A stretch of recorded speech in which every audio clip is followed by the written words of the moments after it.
Yeah, at first I thought, man, this is kind of backwards, right? They're reverse engineering. They're going backwards to the very beginning of somebody's search, which is top of the funnel. Which is before the funnel even this is hasn't the funnel, even started. Right.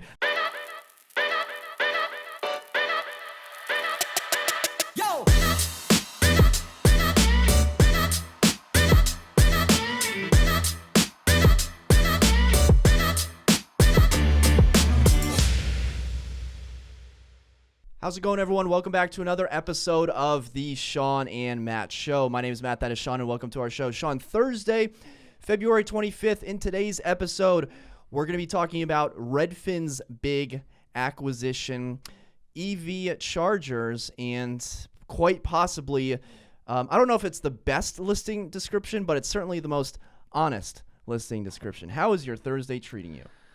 It's sunny out. The weather is looking up, right? It's bright and sunny and warmer. We've gotten through that cold spell, which totally, I'm not a cold weather person. I don't think I have seasonal depression, the SAD disorder, but I'm definitely a happier person when it's sunny. Absolutely. You think about all those people in California and they're always in shape and they're always in good moods because the weather's amazing. It's beautiful. Come here and look at the dreary and it'll change your whole outlook. And then I do like the four seasons because then you can I feel like you can appreciate it more. Yeah, that's the problem is I love the four seasons, but I wish winter was a little shorter. Just, hey, let's snow a couple times, let's go skiing, let's go ice skating, and then let's be done, right? Yeah. Cool. Well, let's start with Redfin's acquisition of RentPath for $608 million. This news broke last week, and it was almost like it was kind of news hacked by the Zillow showing time acquisition. So we didn't get a chance to cover it, but Redfin has quietly made a large acquisition, and this is actually for more money than showing time. Showing time was $500 million, and this RentPath acquisition is for $608 million. Now, if you're not familiar with RentPath, they are the company which owns consumer-facing rental portals, Rent.com and Apartment.com, essentially drawing the younger audience in to their portal before they've started to really look into the home buying process. So, Shawn, when you saw this article on Inman.com, what'd you make of this acquisition? Yeah, at first I thought, man, this is kind of backwards, right? They're reverse engineering. They're going backwards to the very beginning of somebody's search, which is top of the funnel. Which is before the funnel even hasn't even started. Right, the funnel is not even there, and they're grabbing those people, which is smart on hindsight. I think this is a good thing to get them started at the beginning on you, and then just stay with you the rest of their life. But the other thing I was thinking about is who's going to service these rentals, right? Are they actually servicing these rentals, or is it just an online search, right? Because all of those employees of Redfin are salaried people, and rental checks ain't paying no salary, right? I mean, so I wonder if that's going to be a part of the plan where they're actually going to service these rentals, or if it's just, part of their rental search. I don't know. Redfin, I'm reading from the article, doesn't immediately have plans to hire rental agents in 2021. They don't immediately have plans. We all know what happens when a large brokerage says that they're not going to do something, as we've learned with Zillow. So right now, they don't have plans to hire rental agents. But, one of the core differences between Zillow and Redfin is that Zillow is, a really good source for rentals. Now, recently, Zillow has changed up the way that rentals show on their website. Now you have to pay money to be on a Zillow rental site. We do, actually. Realtors have to pay money. Realtors have to pay. Yeah, which is a change. So on the Zillow site, but you can, it's still going to operate the same way where you can, reach out to rental agents on Zillow. I'm not sure how the lead capture will work on Redfin, or if they're going to build out the Redfin rental platform or keep these two completely separate. A lot of times you just keep them completely separate. Like another company, CoStar, owns Apartments.com. They own Apartment Finder, and they haven't they've rebranded Apartments.com, but it's not CoStar.com/apartments. So The reason that this whole transaction was able to go through was because the FTC did not allow CoStar to buy RentPath in the first place. They actually nixed that deal, Shawn. Yeah, because they already owned a large segment of the market. And so the FTC probably said, well, if we let them keep purchasing more and more of this rental space, then they become a monopoly, and that's what they're going against. I'm assuming. Yeah. I've seen on some realtor Facebook groups, and man, if you want to be entertained, just go on any realtor Facebook group and see the conversation, because it is some feisty stuff. Oh, yeah. A lot of keyboard warriors out there. And some agents are saying, well, there's too many acquisitions going on. Well, what you don't see is, Redfin's only able to do this because the FTC determined that, there could be a potential monopoly with CoStar. So that's the only reason that this comes about. And, the real estate tech industry is a gold mine for companies acquiring other companies. And it's not, only in real estate. It happens in every other sector of any sort of industry. And it's not going to stop. I mean, every one of these tools that we start using, that we start loving, an agency is going to buy it. I mean, that's just the course of things. So get used to it. But this whole rental thing, it intrigues me because, we've all done rentals. And Matt was a big rental agent for a while. And then he realized, what, there's no money in this. And that's the truth. You can run and run and run, and you will not make a dime. And it's just, so I wonder how that space is going to be taken. I'm assuming it's just mainly taking the space of information again, more than servicing, but we'll see. Well, think about how many times someone has submitted, yes, I'm interested in seeing this apartment. Yes, I want to, tour this apartment. So many times. Maybe more so than touring houses. Well, that's exactly true, because people are at that age, or maybe whatever, that renter is more likely to give you their information. We get rental leads all the time. We don't want them, but we get them all the time. Not that we don't want them, but it's a different lead. But they're willing to give you their information. There's a little bit less barriers to entry when you click, yes, I'm interested in viewing this $1,500 studio, compared to, yes, I want to tour this $800,000 condo. Right. So, think about the volume of people that are clicking, yes, I'm interested in renting. And a little bit more information on the FTC, where they stepped in. CoStar announced in February of, I don't know which year it was, but they announced that they were purchasing RentPath for $587 million. The acquisition came on the heels of RentPath filing for bankruptcy after failing to restructure $650 million in debt. So I'm not quite sure. That's insanity. I'm not quite sure how Redfin is going to go about this, but certainly acquiring potential customers and data and top of the funnel before the funnel even begins is a smart move on Redfin's path.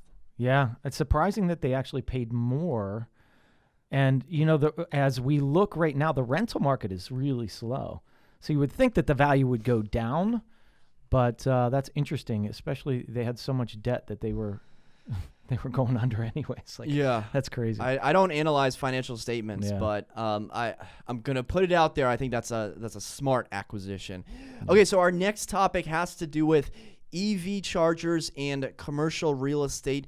This article comes to us via Forbes.com, titled "The Hidden Investment Opportunities in Electric Vehicles?" Answer: commercial real estate. So to lay the groundwork here, Shawn has a Tesla, recently purchased. I am about to start the process of buying a Tesla. Shawn lives in a single-family house in Arlington, and you have a dedicated charger, or you will have a dedicated charger? So just so you know, the car comes with a wall charger, so it's a regular plug-in. It's very slow. Yeah. It's 2 miles per hour of charge, right?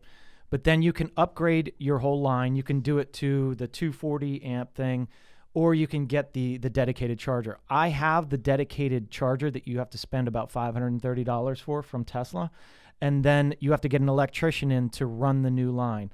The new line in my house is going to run about $800 or $900.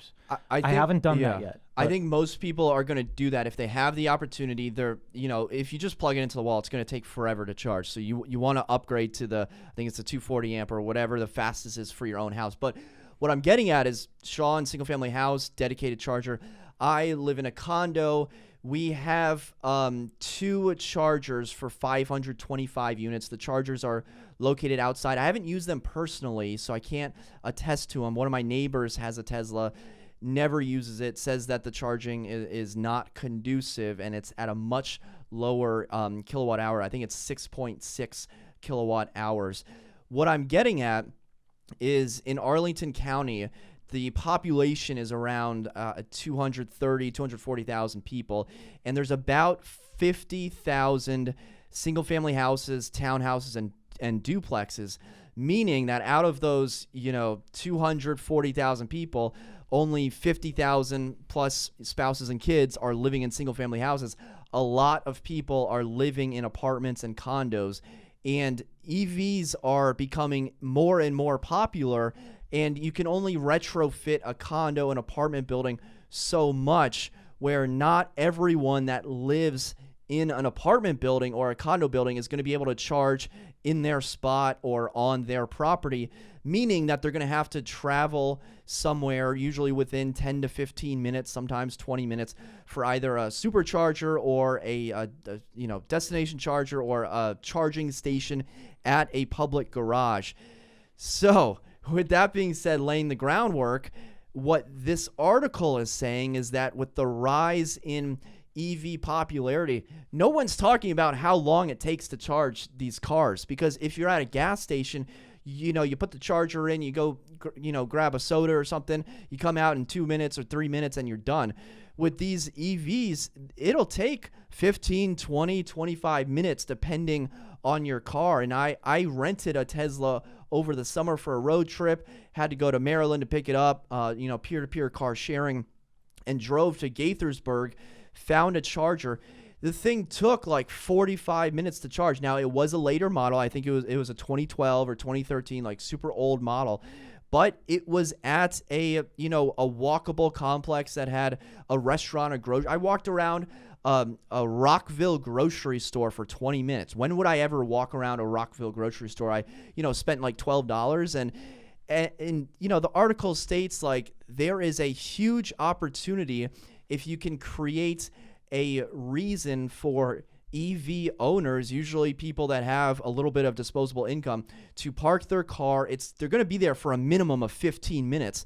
So what sorts of things can you provide, whether it's shopping, retail, entertainment, in that 15 to 30 minute period, which is like 10 times the amount of being at a gas station, to increase the commercial real estate aspect of your property? Yeah, it's interesting that you brought up the fact that a lot of these people live in condos, because I really wasn't thinking that, right? We can go right now to the mall, and the mall has, say, actually, you know what mall has a ton is up in Springfield. They've got like 15 charging stations. So that's what's bringing people, when you think about that aspect of things, is bringing people into the mall. But when I first saw this article, I was thinking, all right, well, what would be the next thing? And really what I was thinking was like a Sonic, right? The place where you pull in, you order your food, you plug your car in, you can go right on your screen in your car, put on Netflix, watch a movie, watch a show for a half an hour. While you're charging your car, your food comes out with people on roller skates, right? Yeah. Something like that. Like that could be a really fun way of, everybody just pulling into their slot, plugging in, and eating while they're doing that. Now, the other aspect of this is that you could make it more fun for these apartment and condo owners, where they're going to start making smaller kind of things in the city where it's not, I was envisioning the long travel, right? The long, going to Pittsburgh or 4-hour drive where you got to stop for a charge in the middle. And that's what I was thinking. But that's a whole different level when you're thinking of the people that live in high rises that don't have the access to charging, because let's all face it, this is the way it's going. And like you said, retrofitting is really difficult. So how do you make it fun and cool for that commercial space? It's going to happen. But one thing I'll bring up is that as the efficiency of these cars gets better and better, then how is that space going to go away again? Right. So that's it'll come on quickly, and we'll see if it stays. A few facts and figures for you from Forbes.com. America has 1.6 million electric vehicles, only 40,000 charging stations compared to about 150,000 gas stations. So I've gone on road trips with the Tesla. The charging station that I did use was at a gas station. So the forward-thinking gas stations are saying, okay, well, you're not going to, fill up. Okay, well, we're going to put the charger here. You're going to stop in for 20, 30 minutes, use the restroom, get a sandwich, whatever. Rethinking the gas station along with the public or private garage, because I'm thinking my best option is Market Common in Clarendon, where I may have to pay for parking, which is slightly annoying. But Market Common's a cool place to just walk around, hang out, walk into the Apple store. Maybe I'll go to Lululemon and check out their polos. Dude, have you looked at the polos at Lululemon? I have not. This is something we got to go do. Yeah, this guy, I just don't sleep on Lululemon polos. I didn't realize. They're stretchy, they're comfortable, and they have really, really good pants too. I like stretchy, and that's another thing. Let's not talk just for real women. quick. I need stretchy suits. Yeah. Somebody come out with stretchy suits. That's what everybody wants. They're comfortable. We don't want to be in these tight suits, right? We want to be able to. All right, like I digress. athleisure suits. Right. But I was going to say, Matt, what we could do is when you get that, we can start filming at my house, and then you can just plug in there. Yeah. So there's another option for Shawn's just going to see my car at midnight, just like parked in the driveway. Like there's like an extension cord, like plugging into the Tesla. Matt's here again. Should we kick him out again? So, commercial real estate has been on the decline, since 2020. Yeah, they need something uplifting, right? Yeah, but it's a destination. Like if I could tell you that someone who has disposable income who spends $40,000 on a car is going to be on your property for 20 to 30 minutes a couple times a month, that's got to ring some ears. Think about the ideas you could have, like a kids' playland, like a ball pit and whatever, like an old Chuck E. Cheese kind of theme, right? Yeah. Those kids would love to, because kids get tired on road trips. You stop in, you charge a car for a half hour, they get to go play for a half an hour. That's a great thing. Yeah.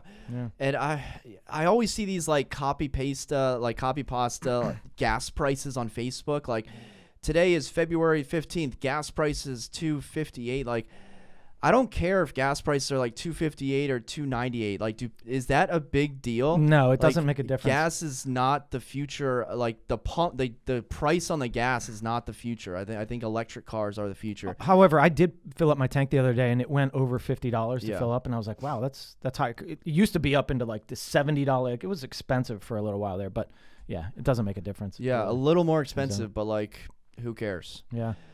Okay, so our third article comes from Realtor.com. Best home listing description ever.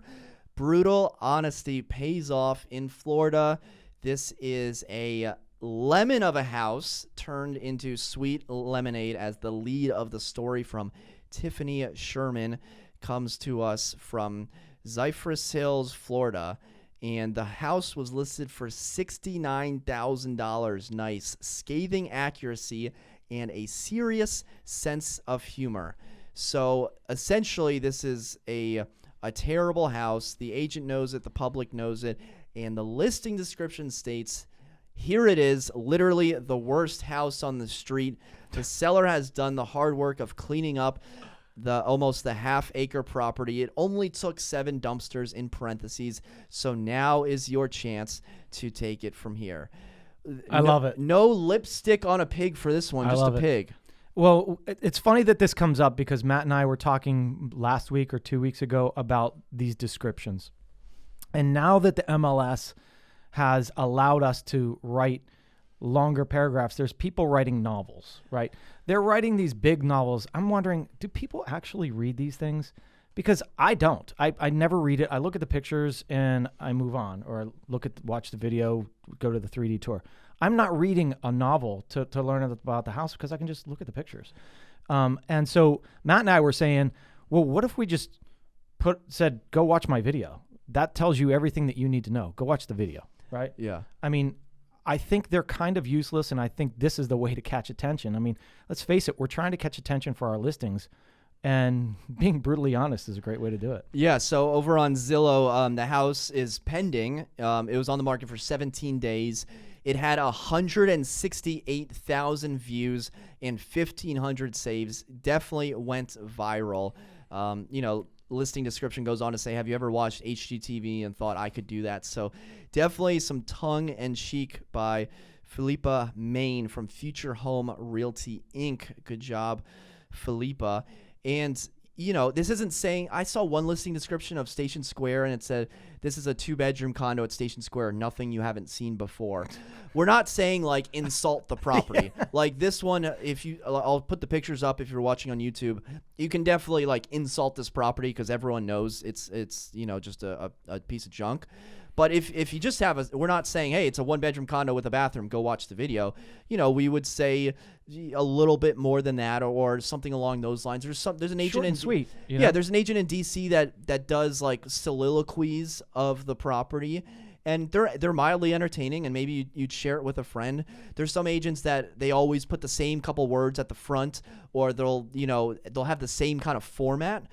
But it doesn't matter. I think at a certain price point, it matters. Like if you're showing something or selling something, and it has this cabinetry, it has this from Italy, it has that from wherever. This is imported.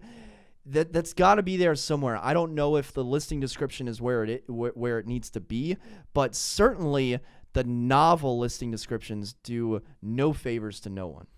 Yeah, definitely not. And I was thinking that today as well when I was posting a new listing this morning, and then putting it on Facebook and everything else, and I copy the description and I paste and I copy and I paste, and I'm like, no one cares about this description. Let's just have fun with it and just say, hey, check out this video. I make an idiot of myself in this video. Have fun watching it. That kind of thing. Like, I think that gets more attention than putting the whole description out there. I mean, some people might say, hey, put the description in there because it's keywords and it's going to get, people to that. But there's only so much you can say over and over again about the same thing. Sometimes with like a 1-bedroom condo, I always include balcony at the very beginning because some people are only looking for a balcony. There are certain things that you need to put in, like gas cooking is another one in condos, right? Yeah. So a lot of people look for gas cooking, balconies or sunrooms, extra space like that. Those things you definitely want to mention. I think the overall theme here is like, stunning beauty, like extravagant natural light, like wide open rooms, large gleaming hardwood floors, like oversized balcony. Like did they mess up the size of the balcony? Yeah. Is that what oversized means? Oversized it? It's too big. It should be smaller. Dude, this listing description as you read it more is hilarious. Yeah. 3-bed, 1.5 bath home is very open concept. And by that we mean the inside is open to the outside because several of the windows are broken. That's hilarious. That's awesome. I love it. Very well done. So Shawn and I are going to work on our listing descriptions. Maybe we should have, I don't know if we'll have a fixer-upper home. You're fixing up the home in Delray, so that's going to... Yeah, that's a lot of work right now. So we're doing all the work before we list it, which I'm hoping pays off. But I'll tell you what, it's a lot of work. And a lot of contractors over there right now. Yeah. That's what you don't see. You only see the finished product. Yeah. Yeah, I love seeing the befores and afters. I think, like we were talking about befores and after, those get a ton of hits. I love seeing the befores and after. I took a quick video of the property before, and naturally I'm going to do a video afterwards. But, the money is in the renovation. It's in making it pretty and then turning it around, especially if the owner has been living there and owned it for a long time and they have the money. I'm like, listen, you can sell this to an investor for dirt cheap because that's who's going to buy it, and they're only going to buy it for dirt cheap. Or you can put $40,000-$50,000 into this house and you can make $150,000, you know, like that's where the money is. So don't sleep on that stuff. Are you going to keep the bedroom open to the neighboring bedroom, or are you going to close it off? No. So she actually, apparently there was a door there, and she has the original doors. So that's choice number one. Choice number two, I'll ask you, do we put the door? So there's a master bedroom and another bedroom right next to each other. She opened it up because she's the only one living there. But there's a doorway, and there's a door. I don't exactly know if it you lock from one side or lock from the other side or what it was. My other thought was doing 2 barn doors. So like one on one side, one on the other. So you could each close it to your side or open it. Like a hotel suite. Kind of like that. Yeah. The other option would be to close it up entirely. Yeah. So. Yeah, let us know in the comment section below. This is for listen to this, a single-family home in Delray, priced at $899,900. Great price. Yeah. Cool. Well, there you have it for another episode of the Shawn and Matt Show. If you have any comments, definitely drop them in the comment section below. And for Shawn and myself, until next time, we'll see you then. Take care.